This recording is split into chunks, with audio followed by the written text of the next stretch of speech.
Hey guys, what's up? It's your boy Evan. Welcome to the Cartoon Block. Today I'm going to show you how to finish the Hulk sketch with shading and highlights. If you missed part 1, click here. Now let's get started. So continuing on, we left off with the teeth on Hulk. And as I mentioned in the previous video, you want to make sure that you have reference for drawing the teeth because they're all different shapes. You have your flatter teeth in the front, and you have your canines on the side and your molars in the back. So they're all different shapes. So don't try to just fake the teeth if you haven't drawn them before. But because Hulk does a lot of yelling and growling and roaring, you want to make sure that you do have some good reference for the teeth. And just use yours. Use your own teeth. Open your mouth. If you got bad teeth, well, that's a good thing because Hulk has bad teeth. So you're in good company. And as you can see, I quickly fleshed in the tongue and left kind of a white shine on the tip of his tongue or the corner of the tongue. And I'm going in kind of erasing all the pencil lines on his teeth because thinking about the drawing now, I think I want his teeth to be super white. And it kind of just adds that contrast in the drawing when you have like white teeth. And what I do have in mind for the remainder of the drawing, I want to put a heavy core shadow on the front of his face, and that dark tone on his skin will contrast really well with his pearly white teeth, and it'll look good.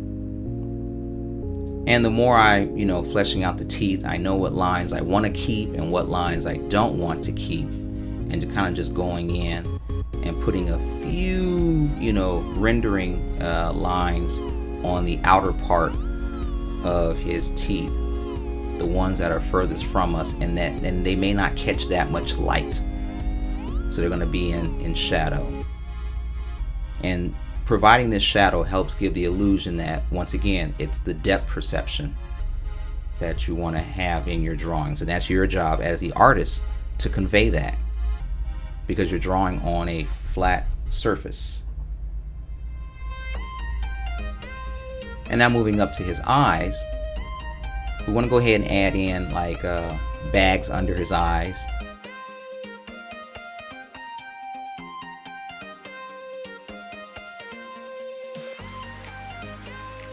Normally, you wouldn't draw this, especially on women, because you want them to look as pretty and as smooth-skinned as possible. But with Hulk, the more wrinkles, the more angry lines you have in his brow, between his eyebrows, underneath his eyes, the better.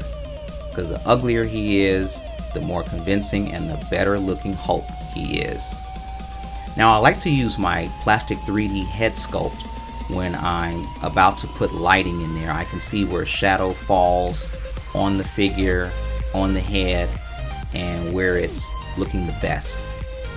And I just use it as a rough guide. I don't go by it, exactly, but I look and just hold it up to my lamp and I say, okay, if the light source is here, then shadow falls here. And it'll look really good. And trust me, no one will, dictate or comment on, well, that shadow should be falling in this other direction. If the light is here, no one looks at your art like that. So don't worry about being super duper accurate. You don't have to. It's more about the feeling that you're trying to convey with your drawing. And you want people to know that Hulk is angry. And here I'm just adding in a rim light on the side of his face. I like to go ahead and just draw or darken in the core shadow first, and then go back and erase out a very thin line on the outer edge of his face.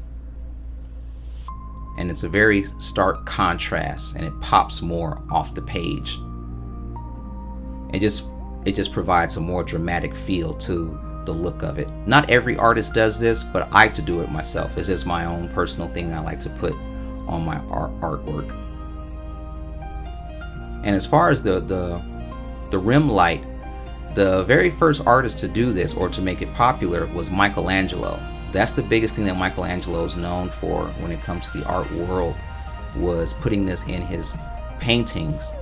And I highly encourage you to go back and study the masters and see why they are the masters.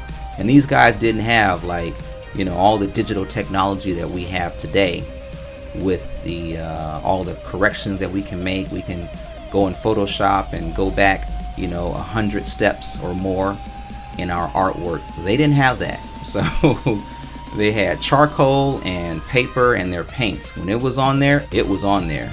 If they made a mistake, they had to start over. So they really had to do a lot of studies in order to go ahead and perfect their art.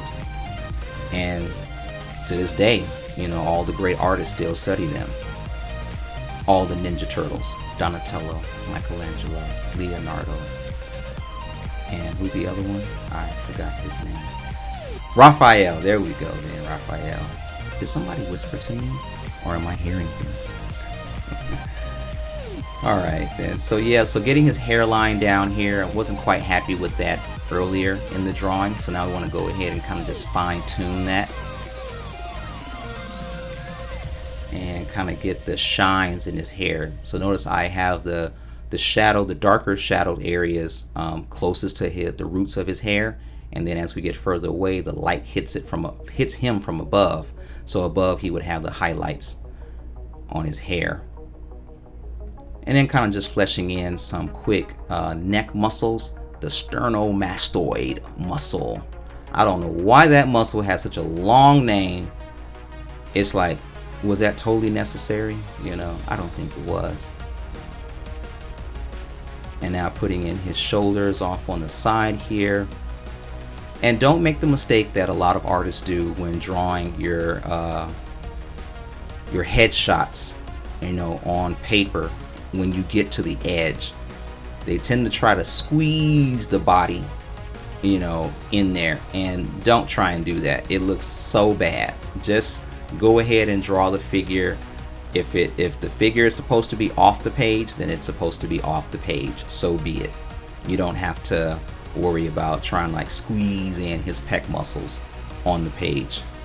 It looks so awkward. And here I'm not going to worry about too much detail on his upper body.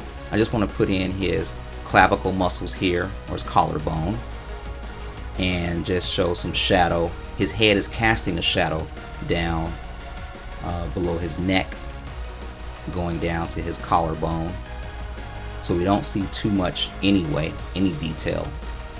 So you don't have to worry about a lot of like veins or anything like that, or muscle fibers on his body. But I do want to correct some of this. So reshape his muscle here and put like a highlight on the side of his neck muscle, and also here on his chin. So try this yourself when you're shading your figures. Just go ahead and shade the whole thing fully, and then go back in with your eraser and just erase out the highlight. It's a lot easier than trying to, you know, outline the shadow and then going in and filling in the shadow. So the eraser itself can be used as a drawing utensil. Now I want to make this cast shadow below his chest, below his chin rather, a little bit darker, and put in a white highlight, erase out a white highlight in there. So you're adding to your sketch, and then you're taking away, so pulling back out the whites with it. Adding the blacks and then pulling out the whites. And it's a very, you know, cool trick to use throughout your drawings when you're drawing a lot of figures that may be in heavy shadow. And you don't want your figure to be in complete shadow. Something on the figure has to be, you know, highlights and in white. And I'm going to put a few highlights around his nose and those wrinkles around his nose. Define his eyebrows and the wrinkles between his eyebrows a little bit more, and just tweak it. Put in his brow muscles above his eyes. And now I want to put some white highlights on here. I want to accent the white. So let me get a little bit closer so you guys can see what I'm doing with it. I'm using my Uniball Signo white gel pen. And so even though I erased some of the whites out of his from the shadows, I like to use the white pen to go in and just really make the whites truly pop. And it really, provides a real stark contrast to all the darker shadows on his face. So grab this white gel pen. You don't have to use the Signo white gel pen. You can use any other ones that you come across. Order it online or go to your local art supply store. They have a wide selection there. But play with your white gel pen to see what kind of effects you can get with it. I use it a lot on my tonal paper and things like that. Any kind of like tonal or darker colored paper. Now I want to add some whites, not on the entire side of his face, but just in certain parts of it, like right near his ear or the top part of his ear. And then coming down to the side of his chin and his mouth. And now I can use my Presto white gel correction pen. This is actually an office supply tool, but here I use it as an art supply tool. And want to make his eyes super white. And now I want to go in and just kind of like make his teeth even whiter. I don't want any gray in there, especially for his two front teeth. The other ones will still have a little bit of shadow on them. I don't want them to be solid white, but I do want his teeth and his eyes to stand out. So I'll put the parts that hit where light hits the teeth the most, make those super white. And put a little bit in the back, because we do have some white hitting those as well, or light hitting those rather. And you can just pick this up at your local, office supply store. That's where I got it from. And it also, with this Presto white gel pen, it allows the ink to come out faster and more fluid. It's not as precise as my Uniball Signo white gel pen, but there are certain times when you can be a little bit more loose and messy with your white marks, and this allows you to do that. You don't have to worry about staying inside the lines, and just kind of just smear it, and you're basically sketching with your white gel pen. And that's what I do. So I tend to go back and forth with each of them, and kind of just take a step back and look at the overall drawing to see what I like, see what I don't like, see what I like to make darker, what I like to make lighter. And as I mentioned earlier about creating motion, well, I want to go ahead and put in these motion lines to show that Hulk is moving. He's like jumping down, flying in the air, something. And I don't want it to cover up too much of the white area on his face. So you always test out your white gel pens on some scratch paper. So I'm going to go ahead and add a few white streaks in here as well.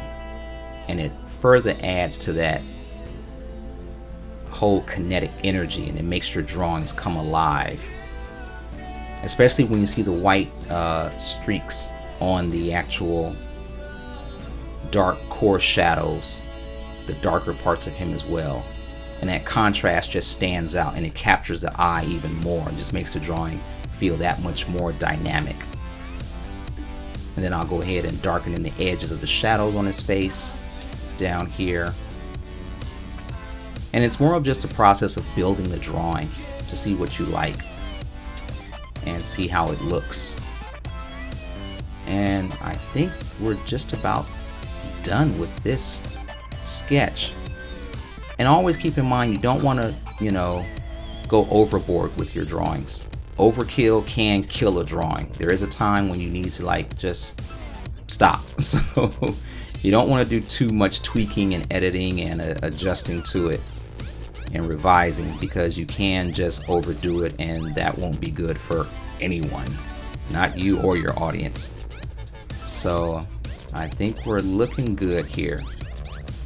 And there you have it, Hulk. Thanks for watching. And if you're still having a hard time coming up with your own superhero body, then click the link below in the description and get my free superhero mini course. Get started right now. Don't wait.